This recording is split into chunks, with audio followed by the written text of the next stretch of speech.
Donc on parlait un peu des femmes enceintes qui sont quand même capables d'accoucher d'un enfant. Et tu nous expliquais qu'il faut vite traiter l'enfant des... Enfin, il faut Alors, il faut que la mère soit, enfin, la femme en tout cas, soit sous traitement. En fait. Il faut qu'elle soit déjà indétectable pour pas qu'il y ait de risques pour le fœtus et pour le nourrisson. Voilà. Sinon on peut mettre les nourrissons sous traitement, mais bon, du coup, ça a quand même un impact sur la qualité de vie et sur la survie des nourrissons.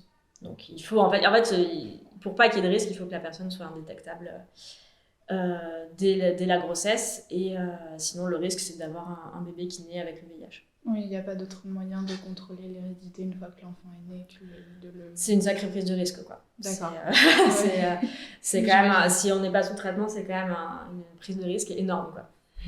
Et du coup, l'enfant a les mêmes symptômes Alors, en fait, un enfant qui naît d'une mère qui n'est pas sous traitement, risque de naître avec le VIH, en fait, tout simplement, directement. Okay. Et du coup, devrait être sous traitement dès sa naissance. D'accord. Voilà. Et donc, il peut contracter le sida beaucoup plus rapidement. Ah bah oui, s'il n'est pas traité, de toute façon. Bon, généralement, on le sait, hein, ouais. Mais dans ces cas-là, oui, c'est les mêmes risques pour les adultes. Hein. D'accord. Ouais.